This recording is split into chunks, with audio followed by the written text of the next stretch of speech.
मेरे सभी साथियों को मेरा नमस्कार, मेरा प्रणाम। मुझे बेहद खुशी है, इतनी सारी महिलाएं आज इस कार्यक्रम में आई हुई हैं। सब लोगों को मेरा सादर प्रणाम। एक बार जोर से सब लोग बोलेंगे, जय भीम, जय भीम। आज मैं समझता हूं कि इस देश नहीं, पूरी दुनिया के एक बहुत बड़े महापुरुष के महापरिनिर्वाण दिवस के अवसर पे हम लोग एकत्रित हुए हैं।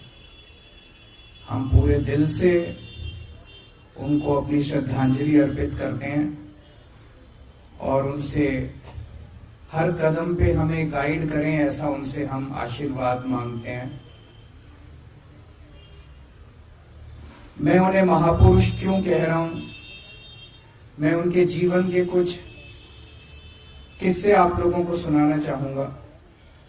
ये किस्से मैं पहले कई बार दोहरा चुका हूं, लेकिन आज फिर दोहराऊंगा ताकि आप लोग भी आगे जाके सब लोगों को इसके बारे में बताएं और ज्यादा से ज्यादा लोगों को उनके जीवन से प्रेरणा मिले, ऐसी मेरी इच्छा है। हम सब जानते हैं कि बाबा साहब एक बहुत बहुत गरीब परिवार में पैदा हुए थे। बाबा साहब दलित परिवार में पैदा हुए थे। उनके घर में खाने को भी नहीं था, 3 टाइम की रोटी भी नहीं मिलती थी। बहुत ज्यादा गरीब थे। छुआछूत इतनी ज्यादा थी उन दिनों में, इतनी ज्यादा थी कि स्कूल जाते थे अपनी टाट अपने साथ लेके जाया करते थे। क्लास में उनको घुसने नहीं दिया जाता था, उनको बाहर बैठा दिया जाता था। तो आप सोच के देखो, इमेजिन करो कि अंदर क्लास चल रही है, टीचर अंदर क्लास में पढ़ा रहा है और बाहर एक बच्चा बैठा है जो अंदर टीचर पढ़ा रहा है उसको बाहर बैठ के सुन रहा है। इस तरह से उन्होंने अपनी प्रारंभिक शिक्षा पूरी की। उनको पानी भी उस घड़े से पानी नहीं पीने दिया जाता था जो घड़ा बाकी बच्चों के लिए होता था। इस तरह से करते करते उन्होंने अपनी प्रारंभिक शिक्षा पूरी की। उन्होंने स्कूल की शिक्षा पूरी की, कॉलेज की शिक्षा पूरी की। उसके बाद 1913 में वो अमेरिका में कोलंबिया यूनिवर्सिटी में पढ़ने चले गए। कोलंबिया यूनिवर्सिटी दुनिया की आज के टाइम पे भी दुनिया की सबसे बड़ी यूनिवर्सिटीज में मानी जाती है। कोलंबिया यूनिवर्सिटी में आज भी एडमिशन लेना नामुमकिन सा है। हमारे अपने बच्चे, आप सब लोग जितने यहाँ बैठे हैं, कई मंत्री बैठे हैं, कई एमएलए बैठे हैं, कई आम आदमी पार्टी के ऑफिस बेरर्स बैठे हैं, राज्यसभा मेंबर बैठे हैं। आप लोगों के भी बच्चे अगर आज कोलंबिया यूनिवर्सिटी में एडमिशन लेना चाहें, आसान काम नहीं है, बहुत मुश्किल काम है। तो आप सोच सकते हो कि कितने इंटेलिजेंट रहे होंगे वो, कितने प्रतिभाशाली रहे होंगे वो, कि 1913 में उनको कोलंबिया यूनिवर्सिटी में एडमिशन मिला। पहली बात मैं ये सोचता हूं, एडमिशन कैसे मिला? आज अगर आपको अमेरिका, फ्रांस, जापान, इटली किसी यूनिवर्सिटी में एडमिशन लेना हो, आप क्या करते हो? गूगल पे जाते हो, सर्च मारते हो, उसका फॉर्म डाउनलोड करते हो, फिर फॉर्म भरते हो, फॉर्म अप्लाई कर देते हो। उन दिनों में तो गूगल भी नहीं होता था, उन दिनों में तो कुछ भी नहीं था, इंटरनेट भी नहीं था। मैं ये सोच रहा था कि एक इतना गरीब बच्चा, एक पिछड़े गांव का रहने वाला बच्चा, उसको बताया किसने कि कोई कोलंबिया यूनिवर्सिटी भी होती है, कोई अमेरिका भी होता है देश, कोई कोलंबिया यूनिवर्सिटी भी होती है। उस कोलंबिया यूनिवर्सिटी में ऐसे फॉर्म मिलता है, यहां से फॉर्म मिलता है। किसने बताया होगा उनको? खैर, उनको कोलंबिया यूनिवर्सिटी में एडमिशन मिला, वहां से उन्होंने पीएचडी करी। पर वो पढ़ाई को इतना ज्यादा तवज्जो देते थे, इतना तवज्जो देते थे कि उनका एक पीएचडी से मन नहीं भरा। फिर उन्होंने दूसरी पीएचडी के लिए अप्लाई करा। कहां करा? लंदन स्कूल ऑफ इकोनॉमिक्स में। लंदन स्कूल ऑफ इकोनॉमिक्स में तो इम्पॉसिबल है एडमिशन लेना, इतना मुश्किल है एडमिशन लेना, आज की डेट में भी इतना मुश्किल है एडमिशन लेना। उनको लंदन स्कूल ऑफ इकोनॉमिक्स में एडमिशन मिला, वहां वो पढ़ने के लिए गए। बीच में उनके पैसे खत्म हो गए, वो थोड़े दिन के लिए वापस आए, थोड़े पैसे इकट्ठे किए, फिर दोबारा वो गए और दोबारा उन्होंने जाके अपनी डॉक्टरेट पूरी करी।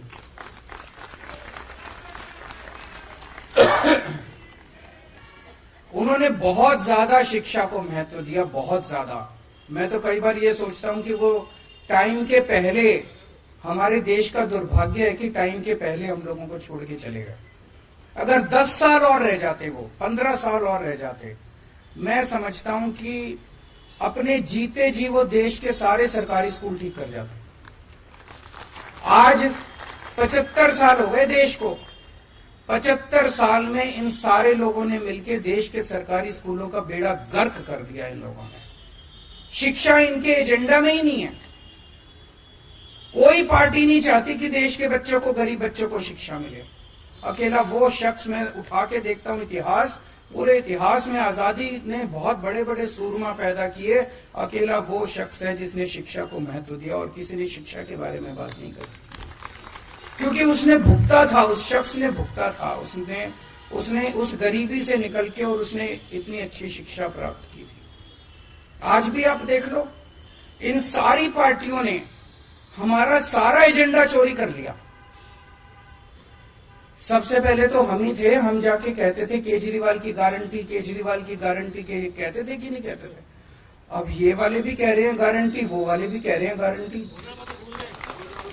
घोषणा पत्र, संकल्प पत्र, मैनिफेस्टो, सारे गारंटी, इसकी गारंटी, उसकी गारंटी, सारे गारंटी दे रहे हैं।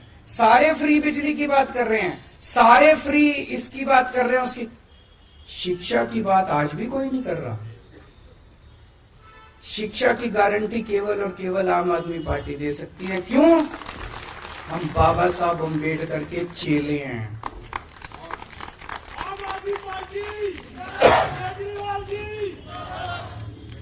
आज भी कोई दोनों पार्टियां उठा के देख लो, दोनों के गारंटी कह लो, संकल्प पत्र कह लो, कुछ भी, दोनों में से कोई पार्टी नहीं कहती आपके बच्चों के लिए स्कूल बनवा देंगे। दोनों में से कोई पार्टी नहीं कहती सरकारी स्कूल ठीक कर देंगे, फ्री में ये दे देंगे, फ्री में वो दे देंगे। शिक्षा की बात केवल आम आदमी पार्टी करती है और कोई पार्टी नहीं करती। तो शिक्षा के ऊपर आम आदमी पार्टी ने बहुत काम किया है, क्योंकि हमें दिल से लगता है कि हम बहुत आम लोग हैं। ये जितने अपने एमएलए हैं, 90% से ज्यादा अपने एमएलए कोई पार्टी के किसी नेता के या किसी उसके बच्चे नहीं है, कोई पॉलिटिक्स से नहीं आए थे। हम सब लोग आम लोग हैं, आम जिंदगी से आए और एक आम आदमी की समस्या को समझते हैं। मेरे पिताजी, मेरी माताजी, मेरे दादाजी, मेरे दादाजी, मेरे नाना जी, मेरी नानी, मेरे मामे, दूर दूर तक मेरी पूरी रिश्तेदारी में कोई पॉलिटिक्स में नहीं है। हम पॉलिटिक्स से नहीं आए। ऐसे ही सारे हमारे एमएलए हैं, हमारे मंत्री हैं, जो बहुत आम जनता के उससे आए हैं। हम शिक्षा के महत्व को समझते हैं कि अगर एक परिवार के बच्चे को शिक्षा मिल जाए, उस परिवार की तो वो तो गंगा नहाया हो जाता है। वो परिवार, उसका तो फिर बेड़ा पार हो जाता है, उसकी गरीबी भी दूर हो जाती है, उसकी कई समस्याएं दूर हो जाती है। और अगर किसी परिवार के बच्चे को शिक्षा ना मिले तो आने वाली पीढ़ी दर पीढ़ी वो पिछड़ा ही रहता है, वो आगे नहीं बढ़ पाता। तो शिक्षा सबसे जरूरी है, ऐसा हम लोगों को वो है। तो सबसे ज्यादा हम लोगों ने शिक्षा पे जोर दिया। और जितना मैं सोचता हूं, मुझे लगता है कि जानबूझ के इस देश के अंदर 75 साल जानबूझ के लोगों को अशिक्षित रखा गया। अगर 5 साल के अंदर, 7 साल के अंदर आम आदमी पार्टी की दिल्ली सरकार दिल्ली के 2 करोड़ लोगों के बच्चों को अच्छी शिक्षा दे सकती है, तो 75 साल में क्या हमारे देश के लोगों को, 140 करोड़ लोगों को अच्छी शिक्षा नहीं दी जा सकती थी? दी जा सकती थी। जानबूझ के अनपढ़ रखा गया, जानबूझ के अशिक्षित रखा गया। 2 मंत्र थे बाबा साहब की जिंदगी के, संघर्ष और सेवा, और हमारे ऊपर ये दोनों लागू होते हैं। जब अपनी 70 में से 67 सीट आई थी, तो मैंने सोचा था चलो अब संघर्ष पूरा हुआ, अब सेवा करेंगे। लेकिन इन्होंने जो तंग करा हम लोगों को, काम नहीं करने दिया, इतने अड़चन अड़ाई, इतने एक के बाद एक कानून लेके आ रहे हैं, ये भी पावर हमारी, ये भी पावर हमारी। केजरीवाल की कोई पावर नहीं है कि बिना पावर के भी हमने इतना काम कर दिया। तो तब मेरे को अब लगने लगा कि आम आदमी पार्टी तो पैदा ही संघर्ष के लिए हुई है। जो जो आम आदमी पार्टी में आए वो ये सोच ले भाई ये कांटों का ताज है। हम पैदा ही, हमारा पूरा जीवन ही संघर्ष है, संघर्ष में ही जीना है अपने को। जैसे बाबा साहब अम्बेडकर का पूरा जीवन ही संघर्ष था, हमें भी संघर्ष में ही जीना है। आज भी ये मतलब कभी ये काम रोकेंगे, कभी वो काम रोकेंगे, अफसर तुमको रिपोर्ट नहीं करेंगे, ये नहीं करेंगे, वो नहीं, काम नहीं करने देना इन लोगों को। और हमने भी ठान लिया काम तो करके रहेंगे हम लोग। जब हम सड़क पे थे तभी काम करवा लेते थे इन लोगों से, अब तो हम अंदर आ गए, कुछ ना कुछ रास्ते निकल ही जाएंगे। तो एक तो संघर्ष से घबराना नहीं है। संघर्ष हमारे जीवन का सबसे बड़ा, आज आपके 3-4 नेता जेल के अंदर हैं। आज अगर वो झुक जाएं, अगर वो इनकी बात मान लें, अगर वो आज बीजेपी में चले जाएं, 2 दिन के अंदर बाहर आ जाएंगे। मनीष सिसोदिया को देखो, उनकी वाइफ कितनी बीमार है, कितनी ज्यादा बीमार है। उनका बेटा कनाडा में है, उनके घर में उनका ख्याल रखने वाला कोई नहीं है, लेकिन फिर भी 10 महीने हो गए जेल में उनको। आज अगर मनीष सिसोदिया बीजेपी के साथ हाथ मिला लें, अपना अच्छी जिंदगी जिएंगे, लेकिन नहीं। बाबा साहब अम्बेडकर के और भगत सिंह के चेले हैं, मर जाएंगे, कट जाएंगे, लेकिन झुकेंगे नहीं। देश के लिए लड़ने के लिए आए हैं, देश के लिए अपने असूलों से कभी समझौता नहीं होगा।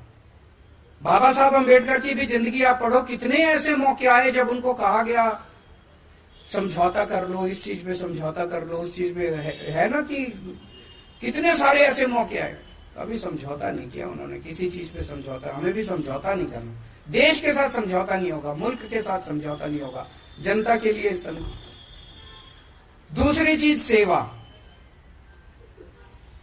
भगवान, हमने पिछले जन्म में कुछ अच्छे काम करे होंगे, जो हम जैसे आम लोग, छोटे छोटे परिवारों से आए हुए लोग, छोटे छोटे बैकग्राउंड से आए हुए लोग, मध्यम परिवार के इतने सारे हम एमएलए, हम सारे लोग, हमको ऊपर वाले ने कितना बड़ा मौका दे दिया। कोई एमएलए बन गया, कोई मंत्री बन गया, कोई मुख्यमंत्री बन गया। इसको हमें एक अवसर के रूप में देखना है कि ऊपर वाले ने अवसर दिया है। ऊपर वाला हर एक किसी को ऊपर वाला पैसे दे देता है, किसी को ऊपर वाला सत्ता दे देता है, किसी को ऊपर वाला कुछ दे देता है। लेकिन अगर उसको घमंड हो जाए, अहंकार हो जाए कि ये मेरे को तो मेरी वजह से मिला और मैं पता नहीं कितना हूं, बस खत्म है वो आदमी। हमें ये सोचना है कि ये भगवान ने हमें दूसरों की सेवा करने के लिए सत्ता दी है, भोगने के लिए सत्ता नहीं दी। तो इस सत्ता को हमें सेवा के लिए इस्तेमाल करना। जितनी भी बहुत अड़चने हैं, मेरे पास कई एमएलए आते हैं, जी ये काम नहीं हो रहा, वो काम नहीं हो रहा, बहुत अड़चने आएंगी, सारे कोशिश करेंगे। आपसे आज ये आपके काम में अड़चन क्यों डाल रहे हैं? आज अगर आप सक्सेसफुल नहीं होते, सफल नहीं होते, कोई अड़चन ही नहीं आती। आज अगर आप स्कूलों का काम नहीं करते, अस्पतालों का काम नहीं करते, महिलाओं का सफर फ्री नहीं करते, बिजली फ्री नहीं करते, पानी फ्री नहीं करते, तीर्थ यात्रा फ्री नहीं करते, कोई अड़चन डालने वाला नहीं था। अगली बार दिल्ली हार जाते, उनको पता था, उनको पता है दिल्ली अब आपसे कोई नहीं छीन सकता।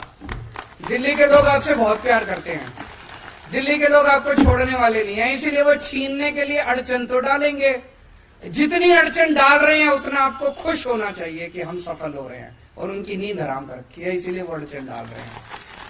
तो अड़चनों को पार कर करके आपको सेवा करनी पड़ेगी, और सेवा के लिए ही पैदा हुए हैं, सेवा जरूर करनी खूब। दूसरी चीज, सबकी सेवा करनी है, चाहे वो बीजेपी वाला हो, चाहे वो कांग्रेस वाला हो, चाहे वो आम आदमी पार्टी वाला, उसमें कोई वो नहीं करना। हमें कई बार मन में आता है ये तो बीजेपी वाला, इसका मैं काम क्यों करूं, उसका भी काम करना, उसका भी दिल जीतना। एक दिन ऐसा आएगा जब दिल्ली के 2.5 करोड़ लोग आम आदमी पार्टी के मेंबर होंगे, और एक दिन ऐसा आएगा जब देश के 140 करोड़ लोग आम आदमी पार्टी के मेंबर होंगे। और आम आदमी पार्टी से मेरा मतलब आम आदमी पार्टी नहीं है, मेरा मतलब मुल्क है। मुल्क के लिए काम करना है अपने को। अगर कल को मुल्क और आम आदमी पार्टी के बीच में चुनना हो तो आम आदमी पार्टी को लात मार देना, मुल्क के लिए काम करेंगे। तो अपने को, मैंने कोरोना के टाइम में ये बहुत अच्छा एग्जाम्पल देखा था। कोरोना के टाइम में मैं देखता था कि तीनों पार्टियों के लोग मिल गए थे, आपस में ऑक्सीजन की जरूरत है, ये कांग्रेस वाला उसको फोन कर रहा है, वो उसको फोन कर रहा है, हाँ भी है, ऑक्सीजन का सिलेंडर है। दिलीप बताया करता था, दिलीप पांडे अपना कोऑर्डिनेट करता था सारा, और इतनी अच्छे तरीके से तीनों पार्टियों ने मिलकर काम किया था।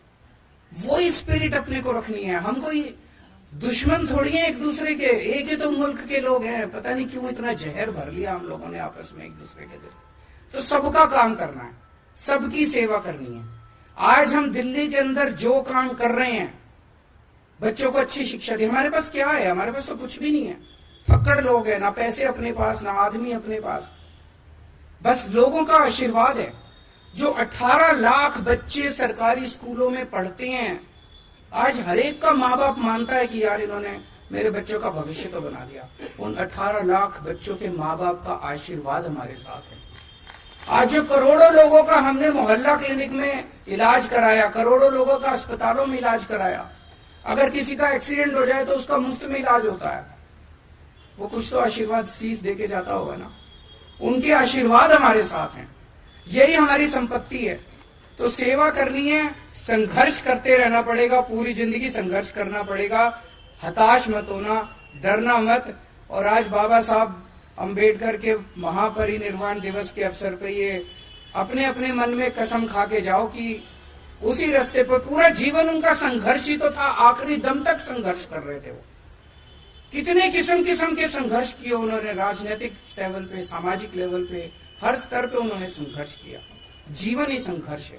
जिस दिन जीवन में हमने समझौते कर लिए और हम कमजोर पड़ गए, उस दिन जिंदगी खत्म है तुम्हारी। आज एमएलए हो, कल एमएलए भी नहीं बचोगे। यही तो, समझौता नहीं करना, आगे बढ़ना है, मजबूती के साथ आगे बढ़ना है। और संघर्ष में ही खुशी ढूंढनी है, उसी में खुशी आने लगेगी जिस दिन संघर्ष को अपने जीवन का हिस्सा बना लेंगे। बहुत बहुत शुक्रिया।